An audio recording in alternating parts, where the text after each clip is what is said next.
This is the Samsung Galaxy A07.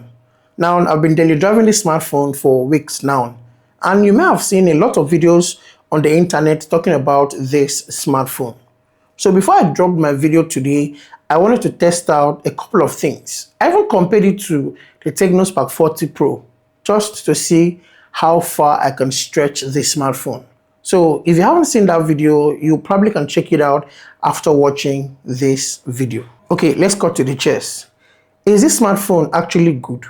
Should I actually buy this smartphone? Now, the number one thing is the price. The price of this phone, which is surprisingly very affordable. This is a $90 smartphone. That's under 150,000 naira. Now, despite the fact that when you buy this smartphone, you're not going to find the charger inside the box, I believe the price is still very justified. At least you have the USB Type-C cable, the SIM eject pin, and this paperwork. I don't know, do people actually read this?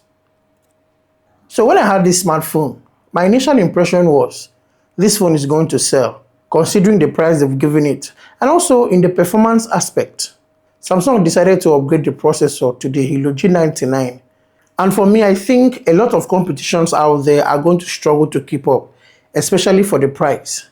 So it is better than the A06, and also the screen refresh rates. The 90Hz screen refresh feels way more smoother and better experience, not to mention the design. Now, the design idea is a total refresh, giving out some premium vibes, but it's a glossy finish that looks great. And it attracts fingerprints like crazy. The build is plastic corners and a glass front. And it comes in grey, light violet, and this green color. It also supports dual nano SIMs and a space for memory card. And the power button is also the fingerprint scanner. And then you also have the volume keys. Now, the audio is also where you get to be reminded that this phone is a cheap phone. It comes with a single down-firing speaker, an earphone jack, and the USB Type-C port. And when it comes to durability, it is slightly better because it is now IP54 rating for water and dust resistance, which means you shouldn't go to the shower or the pool with this smartphone. It is not going to survive that. Okay, let's talk about the display. Now, the display is a 720p resolution, but the bezels are thick with the U-shaped notch.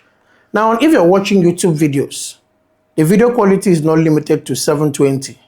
The quality can go up to 2K to give you that really sharp, vibrant colors and quality. But it's an IPS panel. Now, even when you bring the Tecno Spark 40 into the picture and a side-by-side comparison, the Samsung still keep up with a decent video quality. But there's still a difference. Yes, they are both IPS panels. Okay, maybe I should compare them both in my next video. What do you guys think? Which is the more reason why you should subscribe to my channel. Come on guys, it's the simplest thing you can do. Just find that red subscribe button. It is totally free and click on it. Thank you very much. Performance is where this phone really shines. A little step ahead of its competition. Now, it is not because the Helio G99 here is a brand new chipset or it is the best. But at this price point, it's going to be very hard to beat. I mean, this is a gaming processor. A good gaming processor in a smartphone under 150,000 naira. So that means this phone can comfortably handle all of your daily tasks. Your daily tasks like calling or scrolling through TikTok videos without that hiccup feeling or certain drafts. Even your TikTok video editing. And if you push it a bit further, it can handle games. I mean, high quality games. Now, the best RAM of this phone is 4 gigs of RAM. And also depending on your budget. So for my personal experience, this phone handled itself very well. I didn't feel any lags. Although I'm not big on gaming, but the few hours I gamed with this smartphone, I can confirm that the gameplay was smooth. Honestly, I barely experienced any drag. So it's a good option for gamers, backed up with a good GPU and a good storage space. And then the software. Now, the one thing that separates Samsung from most brands out there is the ability to support software updates for their devices. Now, the Galaxy A07 is promised 6 years of major software updates, still under $90. And the phone runs on Android version 15, with a clean One UI 7. And if you decide to keep this phone, you'll be getting the latest Android features and security patches. Now, all of this for a smartphone under 150,000 naira.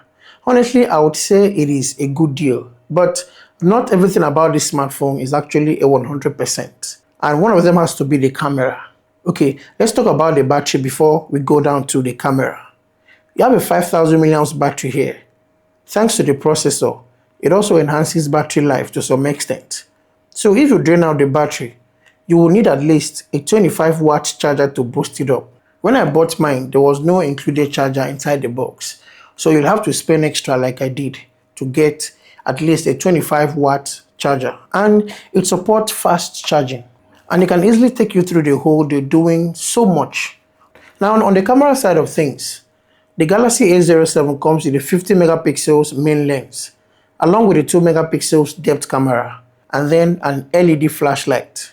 And then at the front, you have an 8 megapixels front facing camera. Now the picture quality for me is not something that should really wow you. You know, at some point, it felt like it's just there. You don't expect too much. So all you need is daylight or proper lighting, and your picture quality is fine, especially the portrait pictures. Now the video is limited to 1080p at 30 frames. So if you're shooting a video, avoid shaking for good details and clarity. Same goes for the selfie camera, but I feel software might fix this in the future. So in conclusion, the Samsung Galaxy A07 is good, but would have been better if they improved on the camera.